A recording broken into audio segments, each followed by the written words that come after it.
Hello dear learners, hopping well everyone. আজকে আরেকটা গুরুত্বপূর্ণ টপিকস নিয়ে কথা বলবো।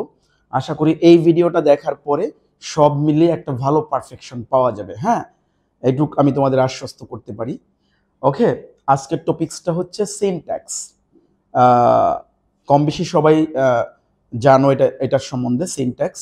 তবু আজকে আমি আরো কিছু গুরুত্বপূর্ণ ইনফরমেশন দিচ্ছি, তোমরা জাস্ট আরো বেশি উপকৃত হবে। হ্যাঁ, তাহলে সিনট্যাক্স মিন্স সেন্টেন্স গঠন প্রক্রিয়া বা গঠন প্রণালী, এক কথায়, যার মধ্যে সাবজেক্ট আছে, ভার্ব আছে, অবজেক্ট আছে। হ্যাঁ, সাবজেক্ট কমপ্লিমেন্ট আছে, অবজেক্ট কমপ্লিমেন্ট আছে। হ্যাঁ, জাস্ট আমি চেষ্টা করব আপ টু বটম সংক্ষেপে সুন্দর করে বুঝিয়ে দেওয়ার জন্য।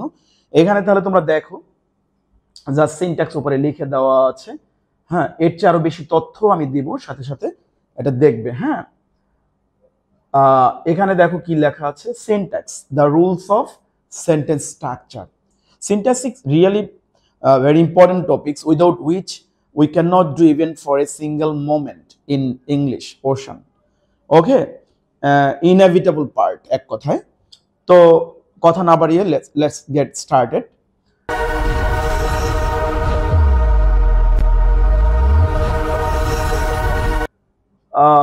বাক্যের গঠন প্রণালীকে সিনট্যাক্স বলে। একদম সহজ সরল অকপট ভাষায় লেখা আছে, কাস্টমাইজ করা আছে।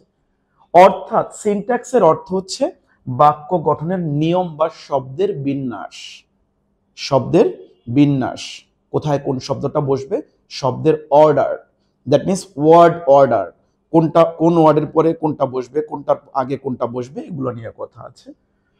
অ্যাকর্ডিং টু সিনট্যাক্স একটা সেন্টেন্সের সাধারণত তিনটা অংশ থাকে, সাবজেক্ট, ভার্ব, অবজেক্ট।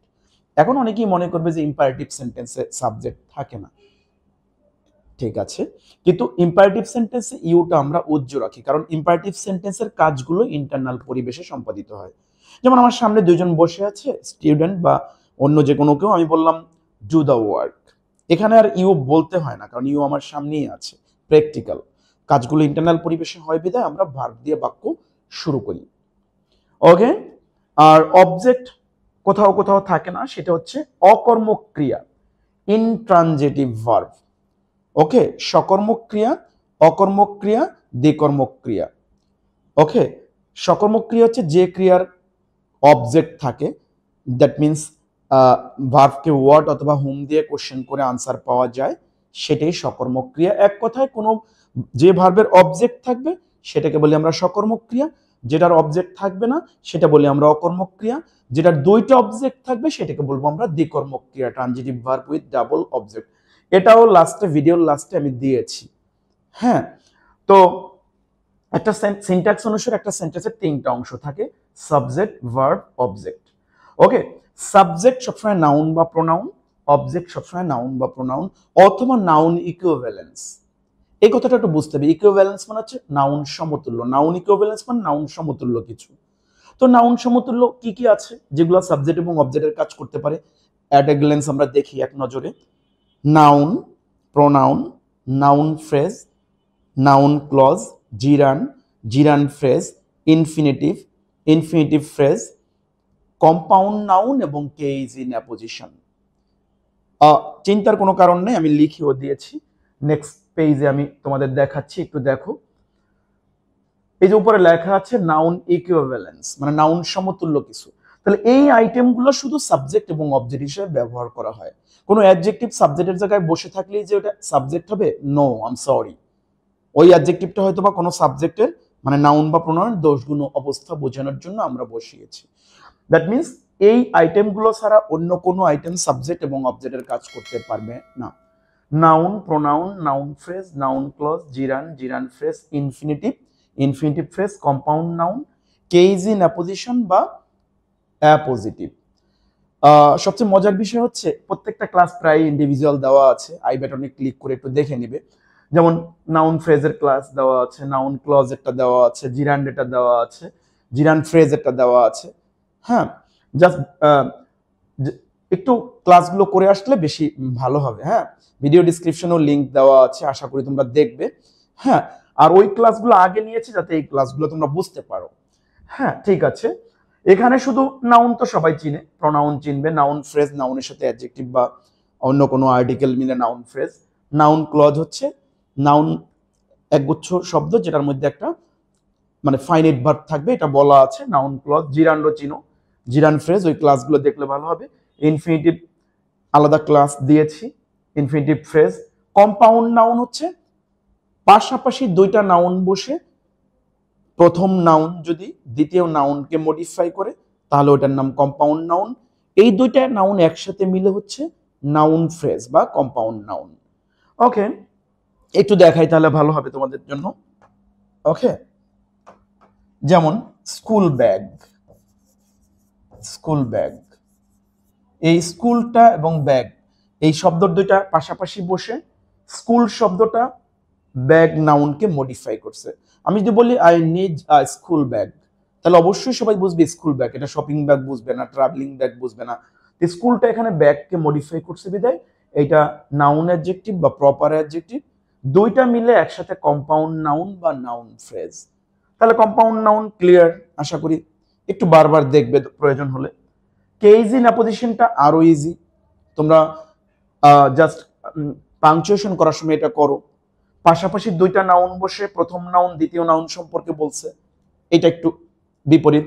পাশাপাশি দুইটা নাউন বসে দ্বিতীয় নাউন যদি প্রথম নাউন সম্বন্ধে বলে, যেমন আমি বললাম যে মিস্টার আসলাম, একটা কমা দিলাম, ফেমাস পেইন্টার, এই ফেমাস পেইন্টারটা একটা নাউন ফ্রেজ, বলছে মিস্টার আসলাম সম্বন্ধে।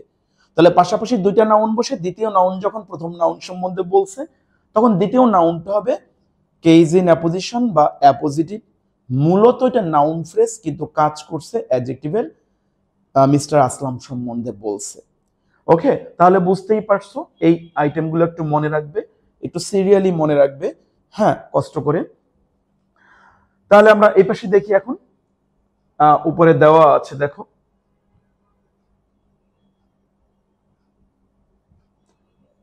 এখানে দেখো উপরে টাইটেলে কি দেওয়া আছে, subject verb object subject complement and object complement. আমি সংক্ষেপে বুঝিয়ে দিচ্ছি, যে বা যারা ক্রিয়ার কাজ সম্পূর্ণ করে অথবা যাদের সম্বন্ধে কিছু বলা হয় তারাই হচ্ছে সাবজেক্ট। যেমন আমরা ইংলিশ শিখতেছি, কারা শিখতেছে? আমরা, আমরা এখানে সাবজেক্ট। কি শিখতেছি? ইংলিশ শিখতেছি, ইংলিশটা হচ্ছে অবজেক্ট। ওকে, তো জাস্ট অবজেক্টের সংজ্ঞাও আছে, আবার আমি এখানে টেকনিক্যাল দেখিয়েছি, লাস্টের পেজে দেওয়া আছে। ভার্বকে হোয়াট অথবা হুম দিয়ে কোয়েশ্চেন করলে যে আনসারটা পাওয়া যায় ওই আনসারটাই হচ্ছে অবজেক্ট। যদি ওয়ার্ড দিয়ে কোয়েশ্চেন করি বস্তুবাচক অবজেক্ট পাই, যদি হুম দিয়ে কোয়েশ্চেন করি ব্যক্তিবাচক অবজেক্ট পাই। আর আরো সংজ্ঞা আছে, জাস্ট কর্তা যাকে আশ্রয় করিয়া ক্রিয়ার কাজ সম্পূর্ণ করে সেটাই হচ্ছে অবজেক্ট। যেমন আমরা ইংলিশ শিখি, কি শিখি? কোনটাকে আশ্রয় করিয়া শিখি? ইংলিশ, তাহলে ইংলিশটা এখানে অবজেক্ট। হ্যাঁ, লাস্ট পেজে আমি দিয়েছি, ভয়ের কোনো কারণ নেই। এগুলো একটু প্রুফ করি দেখো। আই বট আ বুক, আমি একটা বই কিনলাম। কে কিনলো? আমি, আমি সাবজেক্ট। কি কিনলাম? একটা বই, বইটা অবজেক্ট এবং বস্তুবাচক object. What did I buy? Book. আর এখানে Arifa is a smart girl, who is a smart girl? Arifa. তাহলে দেখো আরিফা যে স্মার্ট গার্লও সে, সেম। দ্যাট মিনস বি ভার্বের অথবা অন্য আরো লিঙ্কিং ভার্ব আছে, বি ভার্বের আগে এবং বি ভার্বের পরের অংশ যদি সেম হয় তাহলে বি ভার্বের পরের অংশটার নাম হচ্ছে সাবজেক্ট কমপ্লিমেন্ট। কারণ এখানে স্মার্ট গার্ল যে, আরিফাও সে, তাহলে বি ভার্বের আগের অংশ এবং পরের অংশ সেম, তাহলে এটা সাবজেক্ট কমপ্লিমেন্ট, একদম ইজি। ওকে, তাহলে বি ভার্বের ক্লাসটা দেখবে, আই বাটনে ক্লিক করে দেখে নিবে, অথবা ভিডিও ডিসক্রিপশনেও লিঙ্কটা দেওয়া আছে। যেমন বি ভার্বের পরে অন্য কোনো ভার্ব না থাকলে এটা মেইন ভার্ব বা লিঙ্কিং ভার্ব, আমি বি ভার্বের ক্লাসে বলছি এটা, ঠিক আছে? তো বি ভার্বের পরে অন্য কোনো ভার্ব নেই তাহলে এটা লিঙ্কিং ভার্ব বা মেইন ভার্ব। আর লিঙ্কিং ভার্বের পরের অংশটা হচ্ছে সাবজেক্ট কমপ্লিমেন্ট। কমপ্লিমেন্ট মানে সেম বা সিমিলার কিছু, ওকে, সিনোনিমাস কিছু। তাহলে আরিফা ইকুয়াল টু বা সেম টু কি?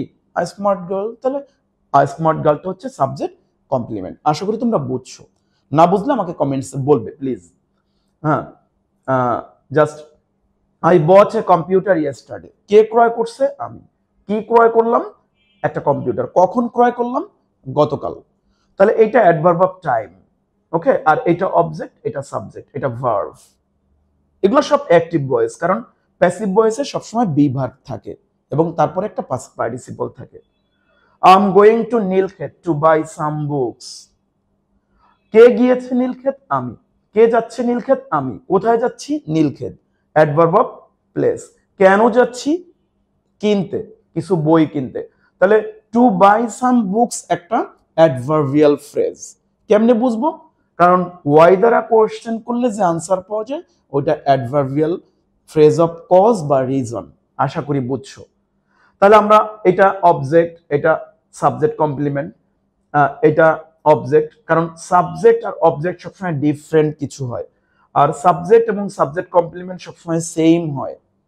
আমরা এর সংজ্ঞাও আছে, যে সমস্ত ওয়ার্ড বা group of word, that means phrase, subject সম্বন্ধে বলে সেটাই সাবজেক্ট কমপ্লিমেন্ট, আর অবজেক্ট সম্বন্ধে বললে অবজেক্ট কমপ্লিমেন্ট। একটু স্থিরভাবে দেখে নিবে বারবার। হ্যাঁ, my mother gave me a new book. আমার মা আমাকে একটা নতুন বই দিল। কে দিল বইটা? দেওয়া কাজটা কে করছে? আমার মা। তাহলে আমার মা হচ্ছে সাবজেক্ট।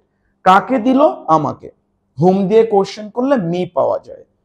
এটা হচ্ছে ব্যক্তিবাচক অবজেক্ট। কি দিল? একটা বই, নতুন বই।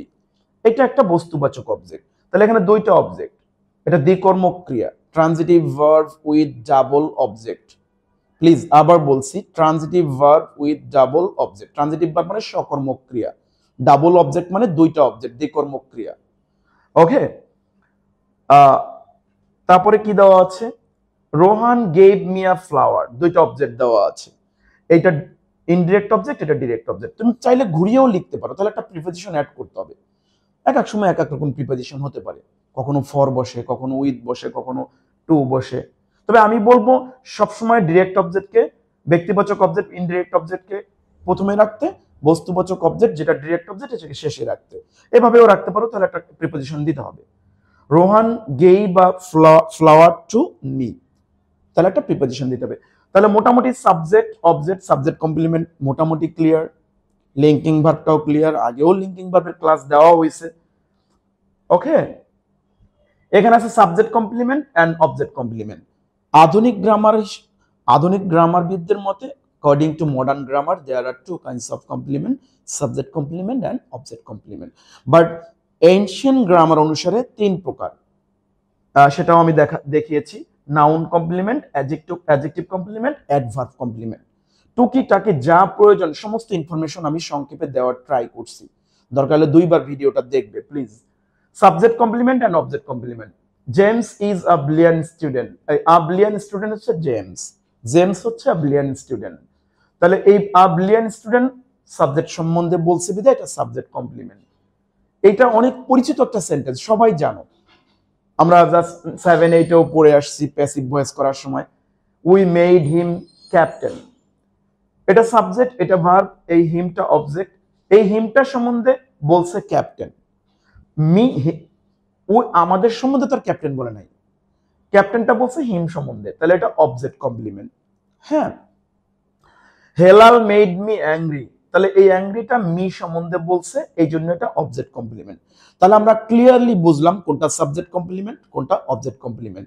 সাবজেক্ট সম্বন্ধে অতিরিক্ত তথ্য দিলে সেটা সাবজেক্ট কমপ্লিমেন্ট, অবজেক্ট সম্বন্ধে অতিরিক্ত তথ্য দিলে সেটা অবজেক্ট কমপ্লিমেন্ট। আধুনিক গ্রামারবিদদের মতে কমপ্লিমেন্ট দুই প্রকার, সাবজেক্ট কমপ্লিমেন্ট এবং অবজেক্ট কমপ্লিমেন্ট, যেটা আমি দেখিয়েছি। আর জাস্ট according to ancient বা old grammar, there are three kinds of complement: noun complement, adjective complement, adverb complement. Ultimately কিন্তু সেম আসলে। যেমন he is a famous singer, তাহলে আ ফেমাস সিঙ্গার যে হি ও সে, এইটার মতোই, ঠিক আছে না? তাহলে এটা সাবজেক্ট কমপ্লিমেন্ট, এটা লিঙ্কিং ভার্ব।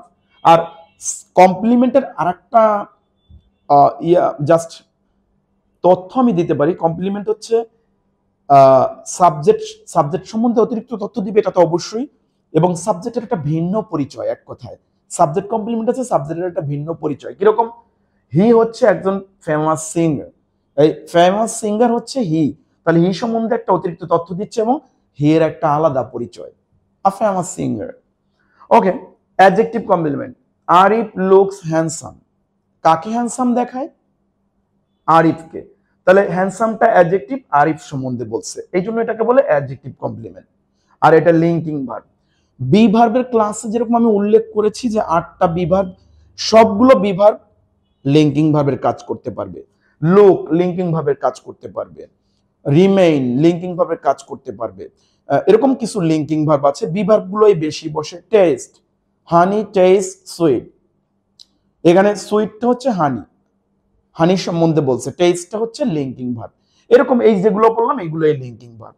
তারপর আছে adverb complement, my mother is in the kitchen, where is my mother in the kitchen, কত ইজি দেখো, কত স্মুথ। তাহলে এটা অ্যাডভার্ব কমপ্লিমেন্ট, ওয়ার দিয়ে কোশ্চেন করলে অ্যাডভার্ব অফ প্লেস পাওয়া যায়। তাহলে ডিয়ার লার্নার্স, আশা করি তোমরা complement, subject complement, object complement, just আধুনিক গ্রামারবিদদের মতে 2 প্রকার, সাবজেক্ট কমপ্লিমেন্ট, অবজেক্ট কমপ্লিমেন্ট, পুরনো গ্রামার অনুসারে noun complement, adjective complement, adverb complement সবই দেখলে, ঠিক আছে।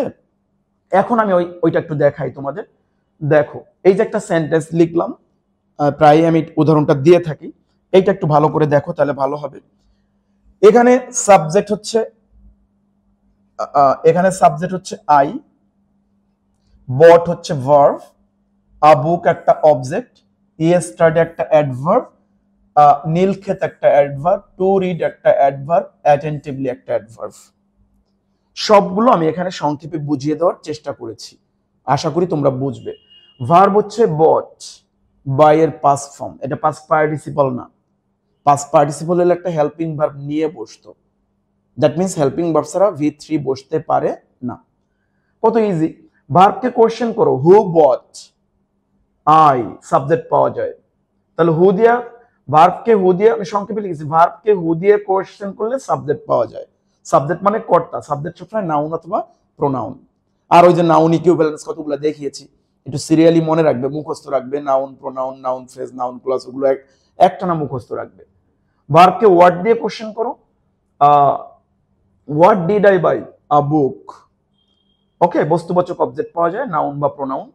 হোম দিয়ে একটু আগে তোমরা দেখে আসলে, my mother gave me a book, right. তাহলে ওখানে মিটা হচ্ছে হোম দিয়ে কোশ্চেন করলে পাওয়া যায়। Whom did my mother give a book, answer আসে মি, তাহলে হোম দিয়ে কোশ্চেন করলে ব্যক্তিবাচক অবজেক্ট পাওয়া যায়। ওয়েন দিয়ে কোশ্চেন করলে অ্যাডভার্ব অফ টাইম পাওয়া যায়। When did I buy a book, yesterday, ইয়েস্টারডেটা অ্যাডভার্ব অফ টাইম। কোথা থেকে কিনলাম, ওয়্যার দিয়ে কোশ্চেন করলে, ওয়্যার দিয়ে কোশ্চেন করলে নীলক্ষেত পাওয়া যায়, তা নীলক্ষেতটা হচ্ছে অ্যাডভার্ব অফ প্লেস। কেন কিনলাম বইটা, পড়ার জন্য, তাহলে এটা অ্যাডভার্ব অফ কজ বা রিজন। হাউ দিয়ে কোশ্চেন করলে অ্যাডভার্ব অফ ম্যানার, কিভাবে পড়বো বইটা, মনোযোগ দিয়ে। আশা করি তোমরা সবাই বুঝছো, এবং বারবার একটু দেখলে ভালো হবে। তাহলে কে ক্রয় করছে, কি ক্রয় করছে, কখন, কোথা থেকে, কেন এবং কিভাবে, আশা করি তোমরা সবাই বুঝছো। Okay dear learners, thank you very much এতক্ষণ মনোযোগ দিয়ে শোনার জন্য। আশা করি তোমরা উপকৃত হবে। কোনো সাজেশন থাকলে বা কমেন্টস থাকলে প্লিজ একটু কমেন্ট বক্সে দিবে, আই উইল বি ইন্সপায়ার্ড। ওকে, তো থ্যাংক ইউ ভেরি মাচ, সবাই ভালো থাকো, সুস্থ থাকো, আজকে এ পর্যন্তই রাখি।